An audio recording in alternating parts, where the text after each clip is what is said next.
Hello everyone, this is Mohit here and welcome to the textbook. Railway recruitment board RRB की तरफ से आपके ऊपर बम फोड़ दिया गया है और सीधे सीधे सभी एग्जाम्स की डेट दे दी है, चाहे वो जूनियर इंजीनियर का सीबीटी 1 का पेपर हो, असिस्टेंट लोको पायलट का पेपर हो, टेक्नीशियन ग्रेड 1 ग्रेड 3 हो, कुछ भी हो, सबकी डेट अचानक से आपके सामने एक साथ आ जाती है। बच्चों को अंदर से घबराहट होती है कि सर इतनी जल्दी सीबीटी 1 का पेपर कैसे हो सकता है, और सर सीबीटी 1 तो सर अभी तो फॉर्म भरे थे। तो आपको मैं बताना चाहूंगा गाइज, ये तो एक्सपेक्टेड था ही कि फेब एंड या मार्च में आपका पेपर हो सकता है। हाँ, फेब एंड में हो सकता है, मतलब मैं ये बोल सकता हूं कि जिन बच्चों का 19 और 20 फरवरी को पेपर है उनके लिए एक हफ्ता जल्दी हो रहा है, और जिनका 3 मार्च को है तो ये तो एक्सपेक्टेड था ही कि फेब लास्ट या मार्च में पेपर हो जाएगा। और मेरी आपने सारी वीडियोस में देखा भी होगा, मैंने एक अलग से वीडियो भी बनाया था जिसमें मैंने बोला था कि आरआरबी जेई का पेपर फेब लास्ट या मार्च में कभी भी आरआरबी सीबीटी 1 करा लेगा, उसको आप जरूर देखिएगा। और हर वीडियोस में मैंने हर समय आपको यही बोला है, बट कुछ बच्चों का यह भी कहना था, कुछ लोगों को लगता था, इधर उधर की बातें सुनते थे, अरे नहीं पेपर तो मार्च अप्रैल में होगा, इतना इतना डिले नहीं होगा, पेपर आपका जल्दी ही होगा, ये बात तय थी। पॉइंट ये आती है कि अभी आपको क्या करना है, इसके ऊपर मैं एक स्ट्रेटेजी वीडियो भी आप लोग के लिए लेके आऊंगा कि आने वाले 30-40 दिन में आपको क्या करना है, किस तरीके से अपनी सिचुएशंस को हैंडल करना है, किस तरीके से अपने नॉन टेक को इंप्रूव करना है, ये सारी बातें आप लोगों के लिए मैं जरूर लेके आऊंगा। लेकिन उसके पहले मैं आपको एक बात बताना चाहूंगा कि आरआरबी ने अपने जूनियर इंजीनियर की डेट को 19, 20 फरवरी और 3 मार्च को दिया है, और उसी समय आरआरबी एएलपी बोलता है कि असिस्टेंट लोको पायलट का पेपर 6, 16, 17 और 18 को हम करने वाले हैं। इसका मतलब यह हो गया कि कोई ऐसा बच्चा जो असिस्टेंट लोको पायलट का पेपर का फॉर्म भरा होगा, और वो कौन से जोन से भरा होगा, कहां से भरा होगा, ये मैटर नहीं करता, और जेई का भी पेपर देगा, क्योंकि एक डिप्लोमा वाला बच्चा एएलपी का पेपर भी देता है, जेई का पेपर भी देता है, एक बीटेक वाला बच्चा एएलपी का पेपर भी देता है, जेई का पेपर भी देता है। तो अगर कोई बच्चे को आपने सेंटर दिया है या एग्जाम दिया है और 18 तारीख को लास्ट शिफ्ट में, अब वही सेम बच्चा अगर जेई का पेपर देने जाता है और आप जेई के पेपर में 19 तारीख को उसको सुबह की शिफ्ट में दे देते हो, तो ऐसी सिचुएशन में ये बच्चे के लिए सही नहीं है। और मुझे ऐसा लगता है कि आरआरबी को इस बात का विशेष रूप से ध्यान रखना चाहिए, और विशेष रूप से मुझे लगता है कि 19 और 20 को पेपर नहीं कराना चाहिए सीबीटी 1 का, और मुझे लगता है कि इस पेपर को आगे शिफ्ट करना चाहिए। अच्छा, ये बात जो मैं बोल रहा हूं ये गलत बिल्कुल भी नहीं है, क्योंकि सेम यही सिचुएशन आरआरबी की लास्ट टाइम पे भी बनी थी। मैं आपको दिखाना चाहूंगा, सेम यही सिचुएशन लास्ट टाइम पे भी बनी थी, और 2024 में भी रेलवेज में यही हुआ था। सबसे पहले 24 में रेलवेज ने एक नोटिफिकेशन दिया था जहां पर उसने बताया था, ये 2024 का है, कि जेई का पेपर 13, 16 और 17 दिसंबर को होने वाला है, और टेक्नीशियन का पेपर भी दिसंबर में ही था, और एएलपी का पेपर जो था वो 19 नवंबर को था, इस तरीके से था। और बाद में आरआरबी ने अपनी ही सीबीटी 1 की जेई की डेट को एक हफ्ते के लिए आगे एक्सटेंड कर दिया था, इन्हीं सब चीजों को ध्यान में रखते हुए, और फिर एक नई डेट के साथ वापस आरआरबी आया था। आप देख सकते हो 24 के पेपर में आपको अलग से ये डेट्स मेंशन देखने को मिल जाएंगी, और अलग से ये देखने को मिली थी। तो मुझे ऐसा लगता है इस बार भी यही सिचुएशन देखने को मिलेगी। अगर एएलपी का पेपर अपने टाइम पर है 16 से 18 फरवरी,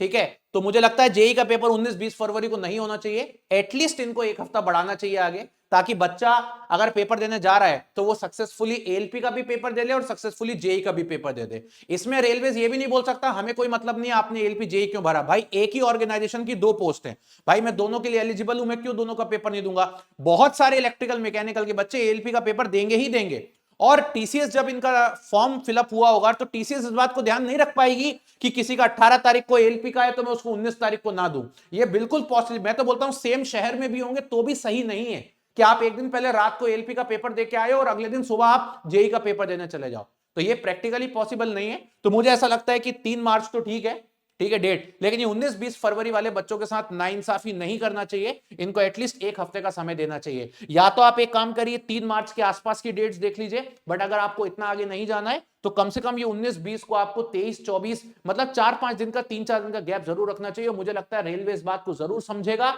मानेगा, और डेफिनेटली इस चीज पे वर्कआउट भी करेगा। बट आप लोगों से एक छोटी रिक्वेस्ट है, अब रेलवे तक ये बात कैसे पहुंचेगी, वैसे तक तो रेलवे को ये बात पता होगी, लेकिन रेलवे ये बात टीसीएस को कैसे समझाएगा, तो उसके लिए आप एक छोटा सा काम तो कर ही सकते हो। जब आपने आरआरबी का फॉर्म भरा था तो जो पोर्टल से आप फॉर्म भरते हो, जैसे मान लीजिए यहां पर ये पोर्टल होता है, ये देखेंगे आप, ये आरआरबी भोपाल की वेबसाइट है, तो आप देखेंगे ये जो पोर्टल होता है ना हमारा, ये पोर्टल, इस पोर्टल में यहाँ पे लिंक रहती है, एप्लीकेशन लिंक वगैरह की, इस तरीके से लिंक रहती है, आप देखेंगे यहाँ पे ये है ना, ये लिंक होती है, आपने जहां से ये फॉर्म वॉर्म भरा हुआ है पूरा का पूरा, तो इसमें ना यहां पर आपके पास एक मेल आईडी भी दी रहती है, एक नंबर भी दिया रहता है। इस नंबर पे इनको बताइए कि भाई मैंने एएलपी का भी फॉर्म भरा है, मैंने जेई का फॉर्म भी भरा है, और उसके बीच में आप मुझे ये सेमेस्टर का पेपर नहीं है जो आप मुझे गैप नहीं दे रहे हो, आपको यहां पे गैप देना चाहिए। तो थोड़ा सा मुझे लगता है कि अगर थोड़े बहुत भी बच्चे नहीं चाहिए भाई, 1500 2000 लाख बच्चा नहीं चाहिए, थोड़ा बहुत भी करेंगे तो ये एक जेन्युइन कंसर्न है, इसके ऊपर रेलवे कभी डिनाई नहीं कर सकता और कभी बच्चों के साथ इस तरीके की नाइंसाफी नहीं होगी। हो गई है थोड़ी सी गलती इस बारे में, शायद समझ में आने में गलती हो गई है कि यार एएलपी वाला बच्चा जेई में भी बैठेगा, जेई वाला बच्चा एएलपी में भी बैठेगा, तो ये गलती हो चुकी है। तो मुझे ऐसा लगता है कि 19 और 20 फरवरी वाले पेपर को पोस्टपोन होना चाहिए एटलीस्ट एक हफ्ता। लास्ट टाइम भी जेई का पेपर एक हफ्ता पोस्टपोन हुआ था, हम ये डिमांड आपसे बिल्कुल भी नहीं कर रहे हैं कि आप 10 15 20 50 दिन पोस्टपोन करो, मत करिए। आपको लगता है साथ में 2-3 दिन में कराना है, 3 मार्च के आसपास रख लो आप अपनी सहूलियत के हिसाब से, वरना एटलीस्ट एक हफ्ते का टाइम स्टूडेंट्स को देंगे ही देंगे ताकि वो बेहतर तरीके से अपने पेपर को कर पाए। अगर कोई बच्चा 18 तारीख की लास्ट में एएलपी का पेपर देके आता है, घर आते आते उसको 9-10 बज जाता है, फिर वो आराम करता है और फिर अचानक से उसको सुबह सुबह जेई का पेपर देने भागना पड़ता है अगर 7 बजे की रिपोर्टिंग शिफ्ट में, तो ये उसके लिए बड़ा गड़बड़ काम है, उसकी नींद पूरी प्रॉपर नहीं हो पाएगी। तो ना 19 तारीख को जेई का पेपर होना चाहिए, ना 20 तारीख को होना चाहिए, ये पेपर एक हफ्ते का एटलीस्ट टाइम होना चाहिए। आप सभी से मेरी रिक्वेस्ट होगी, जितने भी ऐसे स्टूडेंट हैं जिन्होंने जेई का पेपर दिया या ऐसे बच्चे जो एएलपी वाले बच्चे हैं, वो जरूर इस बात को करें। अच्छा, सेम दिक्कत एएलपी वालों के साथ भी है,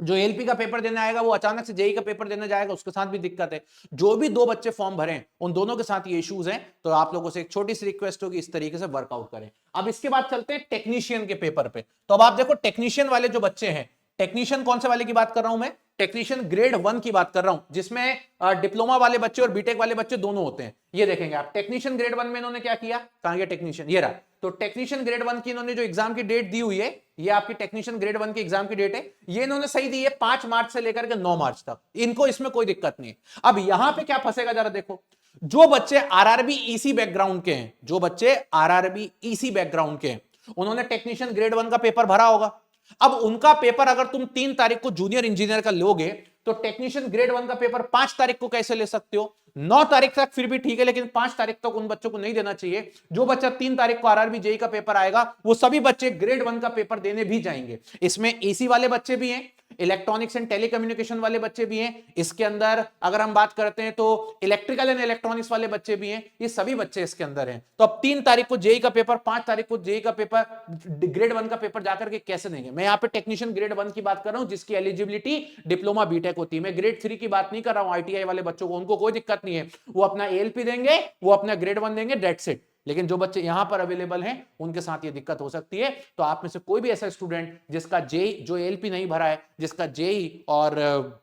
फंस रहा है, या टेक्नीशियन के साथ फंस रहा है, या जिसका एएलपी के साथ जेई फंस रहा है, आप सभी बच्चों से रिक्वेस्ट है कि प्लीज आप रेलवेज को ये बात बताइए, और एटलीस्ट एएलपी के पेपर में, जेई के पेपर में और टेक्नीशियन के पेपर में एटलीस्ट एक वीक का डिफरेंस रखना चाहिए। आप एएलपी पहले 16 से 18 करा लो, एक वीक बाद आप सारे जेई के पेपर करा लो, उसके बाद एक वीक बाद आप टेक्नीशियन के पेपर करा लो, कोई दिक्कत नहीं, सारी चीजें सॉर्टेड रहेंगी। सो गाइस, चैनल को सब्सक्राइब कर लीजिएगा, सेशन को लाइक कर लीजिएगा, और आप अपनी वीडियो के नीचे जरूर टिप्पणी बताएंगे कि आप इस बारे में क्या सोचते हो। जहां तक मैंने जो बात बताई है, ये कहीं से कहीं तक गलत बात नहीं है, they all are valid points. इनके बारे में जरूर बताइएगा वीडियो के नीचे, ताकि ये वीडियो भी एक अच्छे लेवल के रीच तक पहुंचेगी। सेशन को लाइक करिएगा, कमेंट जरूर करिएगा, ताकि वीडियो सब तक पहुंचे और हर इंसान इस बात पे कंसर्न करे। मैं तो चाहूंगा यूट्यूब पर और जितने भी लोग हैं जो स्टूडेंट को कंसर्न करते हैं, वो भी इस मुद्दे के ऊपर एक बात बताएं, ताकि इस चीज को हम प्रॉपर तरीके से देख पाएं। क्योंकि जब तक हम नहीं करेंगे, जब तक चीजें होती नहीं है, मुझे लगता है वैसे तो ये बहुत बड़ा कंसर्न है, ये खुद ही रेलवे कर देगा, लेकिन फिर भी अगर नहीं करता तो एटलीस्ट जरूर करें।